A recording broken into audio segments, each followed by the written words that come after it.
Hay una planta que lleva más de 2000 años viviendo junto a los seres humanos, no en laboratorios, no en invernaderos controlados, no en jardines botánicos vigilados por expertos con batas blancas, en patios, en macetas detrás de puertas, en rincones de casas humildes donde el sol entra apenas por una ventana pequeña. Y lo más extraño de todo es esto.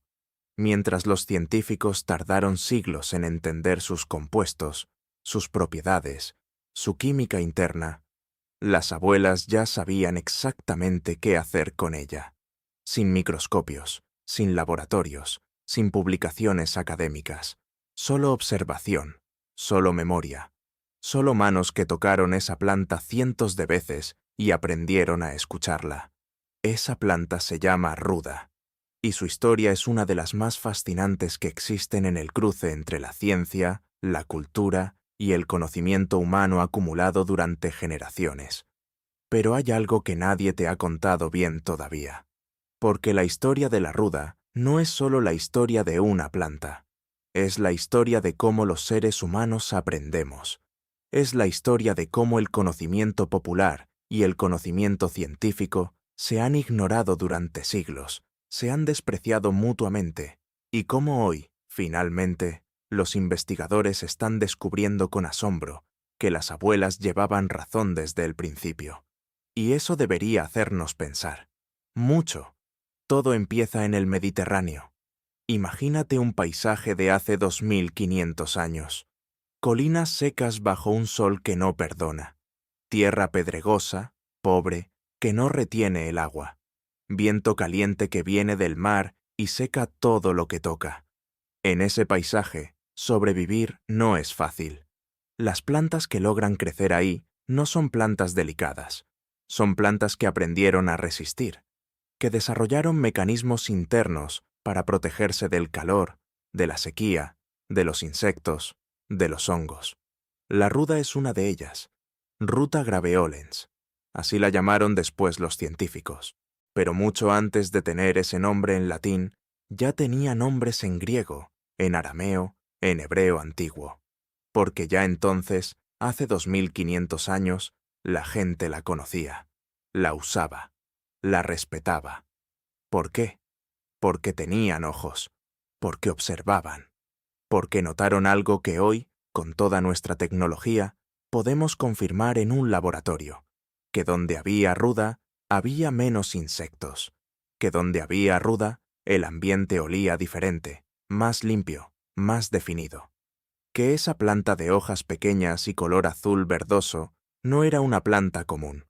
Los griegos la llamaban péganon, y Hipócrates, el padre de la medicina occidental, ya la mencionaba en sus textos, no como planta decorativa, como planta con propiedades, como algo que merecía atención seria. Eso fue hace 2500 años, y el conocimiento no paró ahí. Viajó, como viajan todas las cosas importantes. Viajó hacia Roma, y en Roma, la ruda se convirtió en algo que hoy llamaríamos un superalimento, aunque esa palabra no existía entonces. Los romanos la mezclaban con sus comidas, la añadían a sus vinos, la cultivaban en los jardines junto a las cocinas, no por decoración, sino porque tenía un rol práctico, concreto, diario. Plinio el Viejo, uno de los escritores científicos más importantes de la antigüedad romana, dedicó páginas enteras a la ruda en su obra Historia Natural, una obra que fue la enciclopedia científica más ambiciosa de su tiempo. Y Plinio no escribía sobre plantas que no le parecieran importantes. Describía sus efectos sobre la digestión, sobre la visión, sobre el estado general del cuerpo. ¿Era todo correcto? ¿Estaba todo verificado con la precisión que exigimos hoy? No. Algunos de sus datos eran imprecisos. Algunos estaban mezclados con creencias de la época. Pero lo fascinante es esto. El núcleo estaba ahí. La observación básica de que esta planta hace algo, de que sus compuestos tienen efectos en el cuerpo, esa observación era correcta. Y tardamos 2000 años más en poder explicar por qué. 2000 años. Viajó hacia el mundo árabe. Y aquí empieza algo todavía más interesante. Durante la Edad Media, mientras Europa estaba sumida en siglos de parálisis intelectual, el mundo árabe estaba haciendo algo extraordinario. Estaba traduciendo, estudiando, clasificando y ampliando todo el conocimiento griego y romano que había sobrevivido. Ibn Sina, conocido en Occidente como Avicena, escribió El Canon de Medicina en el siglo XI, un libro que durante 500 años fue el texto médico más utilizado del mundo. En universidades europeas, en hospitales del mundo islámico, en manos de médicos de 3 continentes. Y la ruda está en ese libro. Avicena la describe, la clasifica, habla de sus efectos, de sus precauciones, de las condiciones en que debe y no debe usarse. ¿Sabían entonces todo lo que sabemos hoy sobre sus compuestos moleculares? No, claro que no. Pero sabían que había que tener cuidado, que no era para todos, que las dosis importaban, que había personas que no debían acercarse a ella. Ese conocimiento venía ¿de dónde? De generaciones de observación acumulada, de miles de personas que la habían probado, que habían visto sus efectos, que habían aprendido sus límites. No era ciencia moderna, pero era algo muy valioso que la ciencia moderna tardó siglos en reconocer como tal. Y entonces viajó al continente americano. Y aquí la historia se vuelve todavía más humana. Cuando los conquistadores llegaron a América, trajeron consigo muchas cosas: enfermedades, violencia, idiomas, religiones. Pero también trajeron plantas, sus plantas, las plantas de su mundo. Y la ruda fue una de ellas. Se plantó en jardines de conventos, en patios de casas coloniales, en huertas de misiones religiosas. Los frailes la trajeron porque la conocían, porque en Europa había estado presente en monasterios durante siglos, usada por monjes herbolarios que conservaban el conocimiento medicinal de la antigüedad. Pero entonces pasó algo que nadie planeó. Los pueblos americanos, que ya tenían su propio conocimiento profundo de las plantas, vieron la ruda, la observaron, la probaron, la integraron. No la adoptaron de manera pasiva, la absorbieron de manera activa y la mezclaron con sus propias tradiciones, con su propio saber, y la ruda empezó a tomar nuevos significados, nuevos usos, nuevas historias. Se fue de los patios de los conventos, se metió en los patios de todo el mundo. Y ahí está hoy, en el patio de tu abuela, o de la vecina de tu abuela, o de la madre de la vecina de tu abuela. Porque hay algo en la transmisión de esta planta que no es accidental. La ruda no se compra casi nunca. Casi siempre se recibe. Alguien corta un trozo de su planta y te lo da. Con instrucciones cortas. Con una mirada que dice: cuídala. Ese gesto simple ha mantenido viva a esta planta en millones de hogares durante 500 años en América. Sin marketing, sin tiendas especializadas, sin campañas de salud pública, solo de mano en mano, de patio en patio, de generación en generación. ¿Por qué? Porque funcionaba. No perfectamente, no de manera milagrosa, no como los anuncios que prometen resultados en 48 horas. Funcionaba de la manera más honesta que existe, de forma observable, gradual y real. El aroma que cambiaba el ambiente de una habitación, los insectos que se alejaban, la sensación de que el espacio estaba más definido, más limpio, más presente. Eso no era imaginación colectiva de millones de personas durante 500 años. Había algo ahí, algo concreto, y la ciencia, finalmente, fue a buscarlo. Y lo que encontró dejó a más de un investigador con la boca abierta.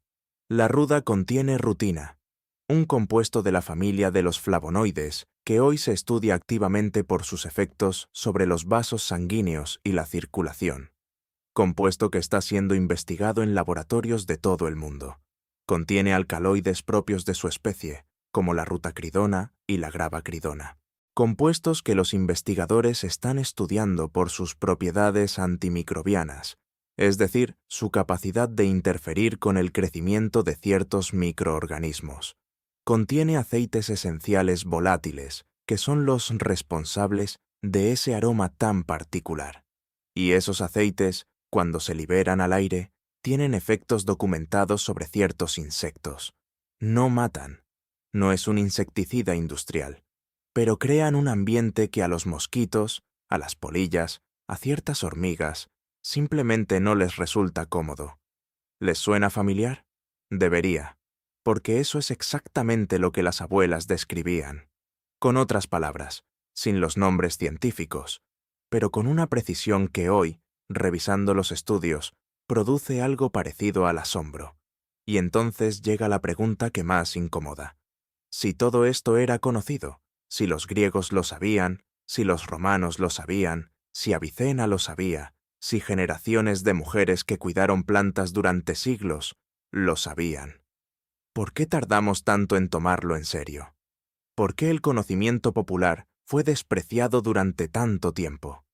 ¿Por qué cuando alguien decía, mi abuela usaba ruda para esto, la respuesta automática era una sonrisa de superioridad y un comentario sobre supersticiones? Esa pregunta no tiene una respuesta cómoda.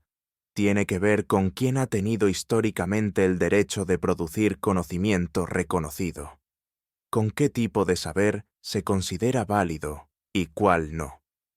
Con el hecho de que ese conocimiento de las plantas, ese saber herbolario que pasaba de mujeres a mujeres durante generaciones, nunca tuvo laboratorio, nunca tuvo publicación académica, nunca tuvo título universitario, y durante siglos eso fue suficiente para ignorarlo. Pero la planta seguía ahí, en el patio, haciendo su trabajo, sin pedir que la tomaran en serio, hasta que la ciencia, finalmente, fue a mirar, y lo que encontró cambió algunas conversaciones muy importantes, porque resulta que la abuela sabía, no todo, no perfectamente, no sin errores, pero sabía, y eso, en la historia del conocimiento humano, es algo que vale la pena detenerse a pensar con mucho cuidado, porque si estuvo equivocado durante siglos sobre la ruda, ¿sobre qué otras cosas podría estar equivocado todavía? Esa pregunta no tiene respuesta fácil, pero es la pregunta correcta. Y en la segunda parte, vamos a ir más adentro. Hay un momento específico en la historia de la ciencia que muy poca gente conoce. Ocurrió en la segunda mitad del siglo XX, en laboratorios de Europa, de Japón, de Estados Unidos, en universidades que hasta entonces habían mirado con distancia, con escepticismo, a veces con abierto desprecio, todo lo que olía a medicina popular, a plantas de abuela, a tradición herbolaria. Y ese momento fue cuando los investigadores empezaron a hacer algo que parece obvio, pero que tardó décadas en convertirse en práctica común. Empezaron a preguntar, no a descartar, no a sonreír con superioridad, a preguntar de verdad. ¿Qué saben estas comunidades? ¿Qué llevan siglos observando? ¿Qué plantas han mantenido vivas en sus patios durante generaciones? ¿Y por qué? Esa nueva actitud tuvo un nombre: etnobotánica. La ciencia que estudia la relación entre los seres humanos y las plantas a través del tiempo, las culturas y los saberes acumulados. Y cuando los etnobotánicos salieron al campo, cuando empezaron a escuchar a las personas mayores en los pueblos, cuando empezaron a tomar nota de los usos tradicionales de las plantas en lugar de descartarlos, encontraron cosas que no esperaban. La ruda fue una de ellas. El primer gran hallazgo fue sobre la rutina. Ya lo mencionamos en la primera parte, pero vale la pena detenerse en este punto, porque es más importante de lo que parece a primera vista. La rutina es un compuesto de la familia de los flavonoides, y los flavonoides son una familia enorme de moléculas que las plantas producen por razones propias, para protegerse del sol excesivo, para atraer a los insectos que las polinizan, para defenderse de bacterias y hongos que podrían dañarlas. Las plantas llevan millones de años fabricando estas moléculas, mucho antes de que los seres humanos existieran, mucho antes de que nadie pensara en llamarlas flavonoides. Y los seres humanos, al comer plantas, al vivir cerca de ellas, al respirar sus aceites volátiles durante miles de generaciones, desarrollaron una relación con esos compuestos que todavía no entendemos del todo. Lo que sí sabemos sobre la rutina es esto. Los investigadores la han estudiado por sus posibles efectos sobre la circulación sanguínea. Hay estudios que sugieren que puede ayudar a mantener los vasos sanguíneos más flexibles, más resistentes. Hay investigaciones sobre su relación con la presión en los ojos. Hay grupos de científicos que la están estudiando como parte de investigaciones más amplias sobre el envejecimiento celular. Nada de esto es una cura milagrosa. Nada de esto es lo que los anuncios fraudulentos de Internet prometen con titulares escandalosos. Pero es real, es medible, es concreto.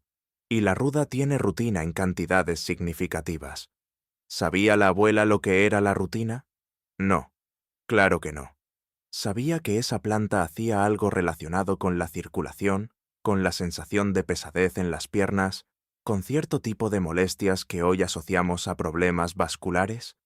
En muchas tradiciones populares, sí, usaban la ruda para exactamente esas cosas, sin saber por qué, pero con la precisión suficiente para que fuera útil.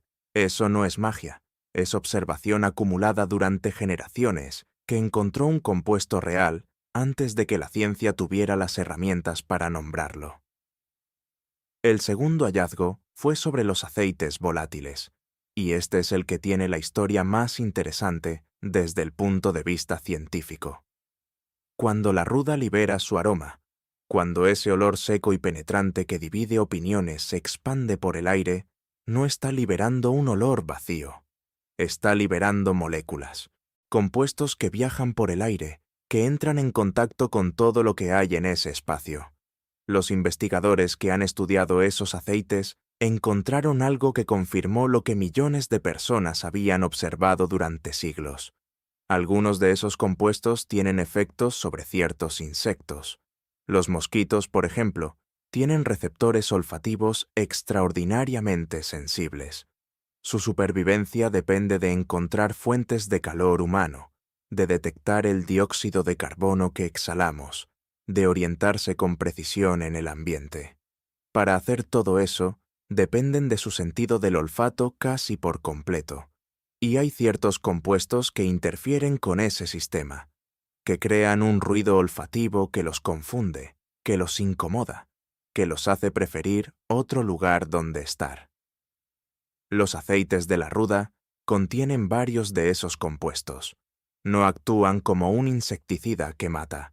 Actúan como una señal de que ese espacio no es el lugar correcto.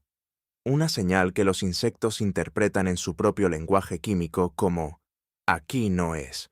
Las polillas también responden a esos aceites, y eso explica la práctica de poner ramitas de ruda seca en armarios y despensas que existió durante siglos en el Mediterráneo y que después viajó a América con los colonizadores. No era ritual, era control de plagas. Casero, simple, sin productos químicos industriales. Pero funcionaba. ¿Con la misma efectividad que un insecticida moderno? No, no pretendamos más de lo que hay, pero con una efectividad real, documentable, observable, la suficiente para que generaciones de personas lo siguieran haciendo porque lo veían funcionar. El tercer hallazgo fue el más complejo, y el más importante para entender por qué la ruda exige respeto.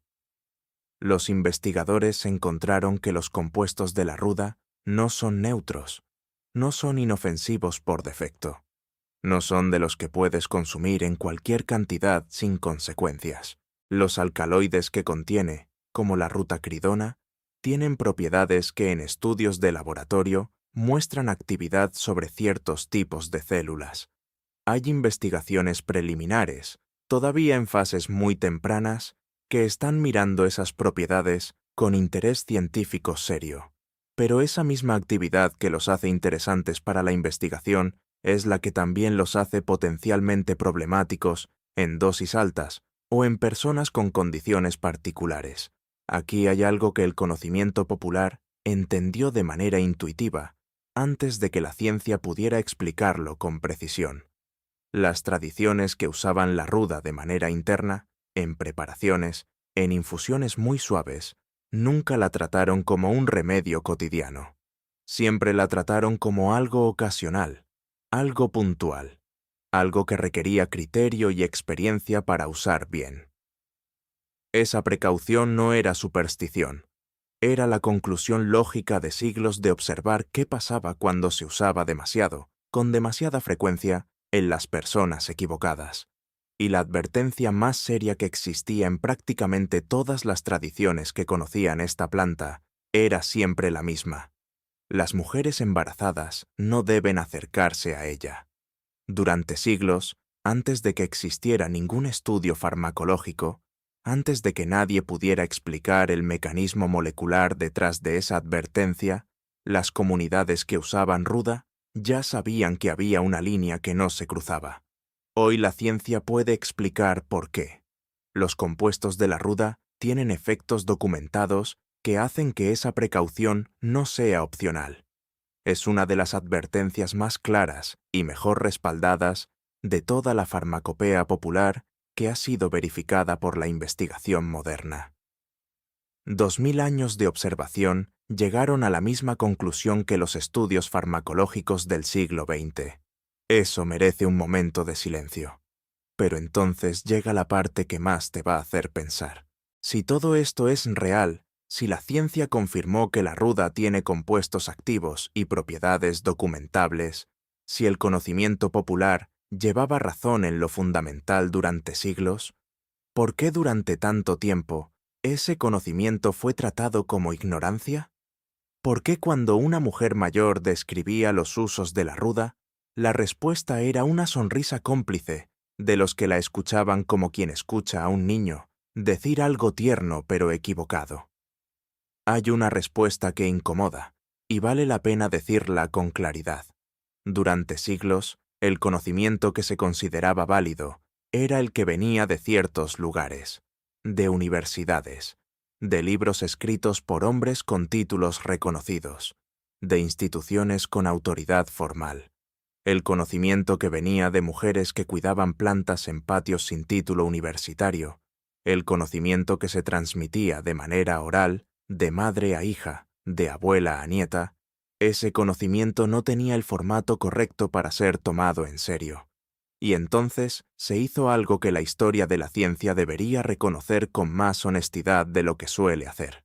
Se descartó, masivamente, sistemáticamente, durante generaciones, no porque fuera falso, sino porque no tenía las credenciales adecuadas. Y mientras ese conocimiento era descartado, también las personas que lo cargaban eran descartadas. Las mujeres herbolarias que sabían qué planta usar para qué, que conocían los límites de cada una, que habían acumulado un saber real y útil durante décadas de práctica. En algunos períodos de la historia, fueron perseguidas por ello, no en todos los lugares, no de manera uniforme. Pero ocurrió, y ocurrió precisamente porque ese conocimiento era poderoso, porque funcionaba, y porque no venía de los lugares donde el poder decidía qué era válido y qué no. Y entonces, la etnobotánica hizo algo revolucionario.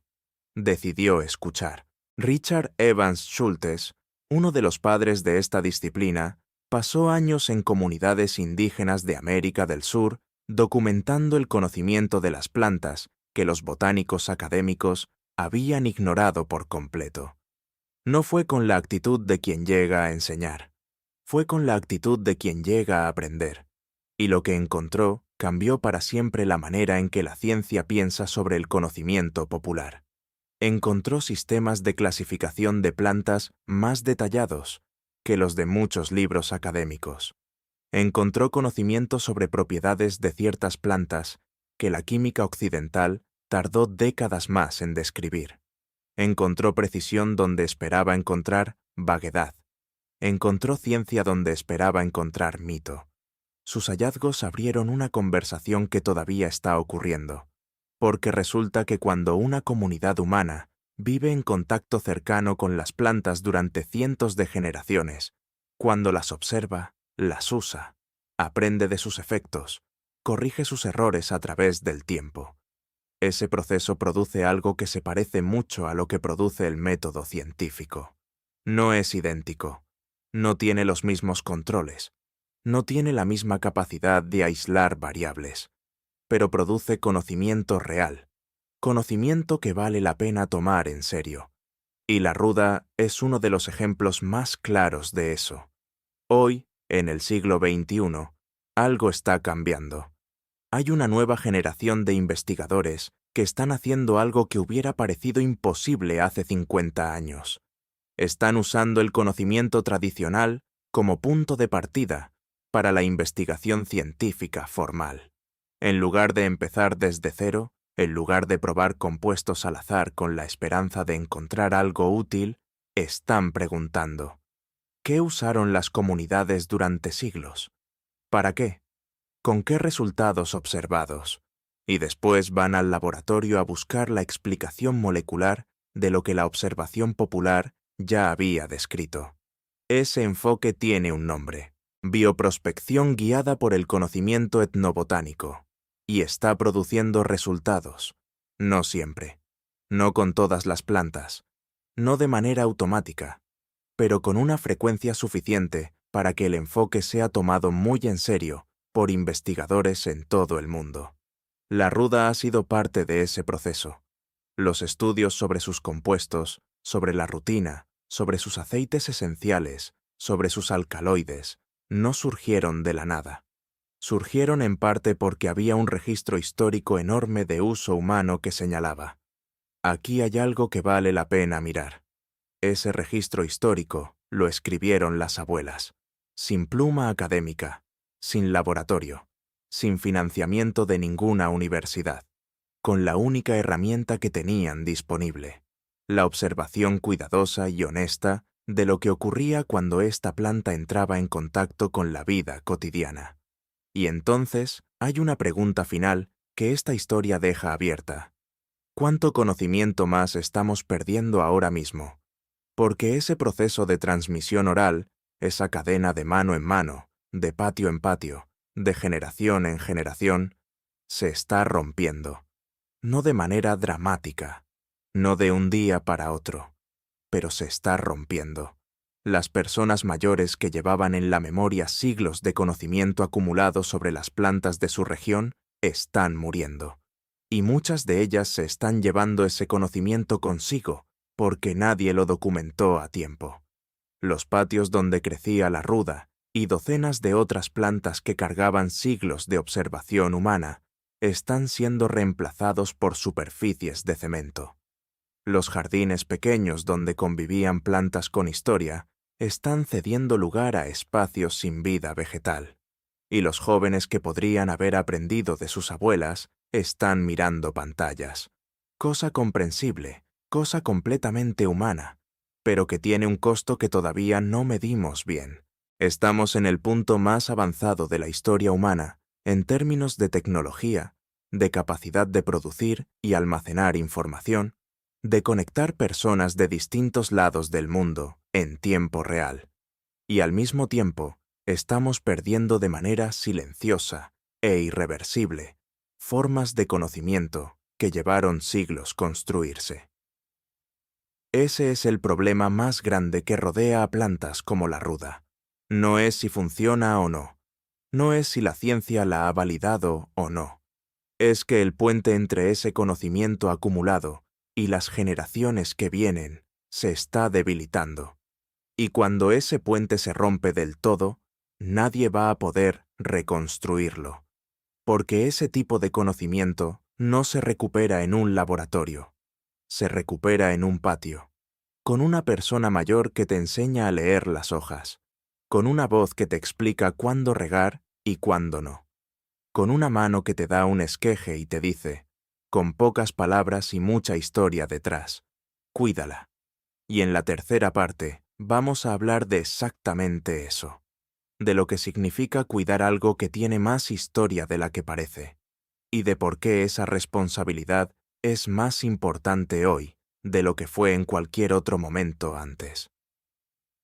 Hay una palabra que se usa mucho y se entiende poco: resistencia. Cuando la escuchamos, pensamos en cosas grandes, en movimientos históricos, en personas que se enfrentaron a poderes enormes con valentía extraordinaria, en momentos que después aparecen en los libros de historia con nombres propios y fechas precisas. Pero hay otra forma de resistencia que no aparece en los libros, que no tiene fecha oficial ni nombre reconocido, que ocurre en silencio, en espacios pequeños, en gestos cotidianos que parecen insignificantes vistos desde afuera. Tener una planta de ruda en el patio es uno de esos gestos. Y antes de que eso suene exagerado, antes de que parezca que estamos convirtiendo el cuidado de una planta en algo más dramático de lo que es, vale la pena explicar exactamente por qué esa afirmación es completamente seria. Porque lo que está en juego con plantas como la ruda no es solo jardinería, no es solo tradición familiar, no es solo nostalgia por un mundo más lento y más verde. Lo que está en juego es una manera de relacionarse con el conocimiento, con la memoria, con el tiempo y con la idea misma de qué significa saber algo. Primero, hablemos de lo que está desapareciendo. Existe un término científico que describe la pérdida de conocimiento tradicional sobre las plantas: erosión etnobotánica. No es una metáfora poética, es un proceso documentado, medible, que los investigadores están registrando con preocupación creciente en comunidades de todo el mundo. Funciona así. En una comunidad donde el conocimiento de las plantas se transmite de manera oral, de persona a persona, ese conocimiento depende de que la cadena no se rompa. Cada generación necesita aprender de la anterior. Cada persona que recibe ese saber necesita tener la oportunidad y la disposición de recibirlo, usarlo y pasarlo a la siguiente. Cuando esa cadena se interrumpe, aunque sea por una sola generación, el conocimiento no se pausa, desaparece. No queda guardado en ningún lugar. No se puede recuperar con una búsqueda en Internet. No existe una base de datos donde esté almacenado esperando a que alguien vaya a buscarlo. Se va con las personas que lo cargaban. Y ese proceso está ocurriendo ahora mismo, en tiempo real, en comunidades de América Latina, de África, de Asia, de Europa del Sur, en cualquier lugar donde la modernización rápida ha cortado el hilo entre generaciones en el espacio de pocas décadas. Los investigadores que trabajan en este campo calculan que estamos perdiendo conocimiento etnobotánico a una velocidad que no tiene precedente histórico. No porque las plantas estén desapareciendo, aunque eso también ocurre, sino porque las personas que sabían leerlas están muriendo sin que nadie haya tenido el tiempo, el interés o los recursos para escucharlas antes de que se fueran. Eso es una pérdida irreversible, y la ruda es parte de ese contexto más grande. Pero la historia tiene una vuelta inesperada, porque mientras los investigadores documentan esta erosión con legítima preocupación, algo paralelo está ocurriendo en el otro extremo del espectro social, en las ciudades, entre personas jóvenes, en apartamentos pequeños con balcones mínimos y patios prestados. Hay un movimiento silencioso de personas que están volviendo a las plantas, no de manera romántica, no como decoración de tendencia para fotografiar en redes sociales con filtros de luz cálida, aunque eso también existe y no tiene nada de malo, sino de manera genuinamente práctica. Personas que quieren entender de dónde viene lo que consumen, que quieren tener contacto con procesos naturales en medio de entornos completamente artificiales, que buscan en el cuidado de plantas algo que el mundo digital no les da. Resultados lentos, visibles, concretos, que requieren atención sostenida y no gratificación instantánea. Y entre todas las plantas que están viviendo ese renacimiento de interés, la ruda ocupa un lugar particular. Porque la ruda no es solo una planta bonita para poner en una foto. No es fácil de complacer si no entiendes lo que necesita. No perdona el descuido con la misma facilidad que otras plantas más tolerantes. Pero cuando la entiendes, cuando aprendes a leer sus señales, cuando estableces con ella esa relación de observación y respeto que sus cuidadores tradicionales siempre describieron, algo ocurre que es difícil de explicar con precisión, pero que muchísimas personas reconocen de inmediato cuando lo experimentan. Empiezas a desarrollar un tipo de atención diferente. Y aquí es donde la ciencia tiene algo interesante que decir. El cuidado de plantas, el acto concreto y cotidiano de observar algo vivo, de responder a sus necesidades, de aprender su ritmo, tiene efectos documentados en el bienestar humano. No es intuición ni folclore. Hay investigaciones serias, realizadas en universidades de varios países, que han medido los efectos del contacto con plantas y espacios naturales sobre marcadores fisiológicos y psicológicos concretos. Se midió la presión arterial antes y después de pasar tiempo en contacto con plantas. Se midieron los niveles de cortisol, que es la hormona que el cuerpo produce en situaciones de tensión. Se evaluaron indicadores de concentración, de recuperación cognitiva, de estado de ánimo, y los resultados fueron consistentes en la mayoría de los estudios. El contacto con plantas y espacios naturales reduce indicadores de estrés, mejora la capacidad de recuperación atencional, genera efectos positivos medibles en el bienestar general. Hay incluso una teoría, desarrollada por los investigadores Rachel y Stephen Kaplan en los años 80, que propone que los seres humanos tenemos una capacidad de atención que se agota con el uso intensivo, y que el contacto con la naturaleza es uno de los mecanismos más efectivos para restaurarla. La llamaron teoría de la restauración de la atención, y hay décadas de investigación que la respaldan. Lo cual significa que cuando alguien sale al patio a revisar su planta de ruda, cuando se toma 5 minutos para observar si las hojas están bien, si la tierra necesita agua, si hay algo que cambiar, no está perdiendo el tiempo. Está haciendo algo que su sistema nervioso necesita, algo que ninguna aplicación móvil puede reemplazar de la misma manera. Ese es el conocimiento que las culturas que vivían en contacto cotidiano con las plantas tenían de manera práctica, sin haber leído ningún estudio, porque no necesitaban el estudio para saber que estar cerca de las plantas era bueno. Lo sentían, lo observaban en ellos mismos y en las personas de su comunidad. La ciencia llegó después a explicar el mecanismo, pero la observación llegó primero, como casi siempre. Ahora bien, hay algo más que ocurre cuando cuidas una planta que tiene historia.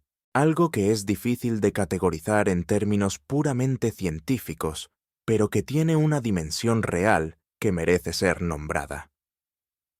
Cuando tienes una planta de ruda que alguien te dio, cuando esa planta vino de otra planta que vino de otra planta, cuando hay una cadena de manos humanas detrás de esa mata pequeña en tu patio o en tu balcón, estás en contacto con algo que va más allá del objeto vegetal frente a ti. Estás en contacto con una forma de memoria, no de manera mística, de manera completamente concreta. Esa planta es evidencia de que alguien, en algún momento, decidió que valía la pena conservarla, multiplicarla y pasarla. Que ese conocimiento, esa práctica, ese gesto de dar una planta con instrucciones cortas y mucha historia implícita, importaba lo suficiente como para continuar. Y cuando tú la cuidas, cuando aprendes a leer sus señales, cuando corriges el riego, cuando eliges el lugar correcto, cuando la dejas tranquila cuando necesita tranquilidad, estás participando en ese proceso de continuidad. Eso no es una carga, es una conexión con personas que no conociste, en tiempos que no viviste, en lugares que quizás nunca visitarás, pero que tuvieron las manos en la misma planta o en la planta madre de la que viene la tuya. Esa forma de conexión a través del tiempo y de la práctica cotidiana es algo que las sociedades modernas han perdido en muchos otros ámbitos y que algunas personas están redescubriendo, casi sin darse cuenta, en el acto simple de cuidar plantas con historia. Y entonces viene la parte más importante de todo lo que hemos hablado. ¿Qué hacemos con todo esto? No en abstracto, no en teoría. Concretamente, hoy, en la vida real de una persona que quizás tiene una ruda en casa o que está pensando en tenerla. La respuesta tiene varias capas. La primera es la más obvia: cuidarla bien. No con ansiedad, no con exceso de intervención, no moviéndola de lugar cada semana, ni revisándola 3 veces al día, sino con la atención justa, el riego necesario, el lugar correcto y el respeto de dejarla desarrollarse a su propio ritmo. Pero hay una segunda capa que es menos obvia y que importa tanto como la primera. Aprende por qué haces lo que haces, no solo el cómo, el por qué.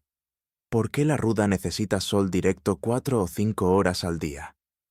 Porque sus aceites esenciales, los que dan ese aroma característico y los que tienen efectos documentados sobre los insectos, se producen con mayor intensidad cuando la planta recibe luz suficiente.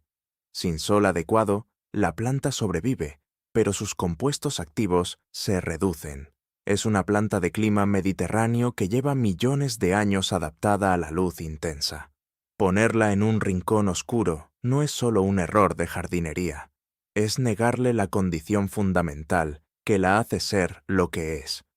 ¿Por qué el exceso de riego la daña más que la falta de agua? Porque sus raíces evolucionaron en suelos pobres y secos. Están diseñadas para buscar agua con eficiencia en condiciones de escasez, no para mantenerse en tierra saturada.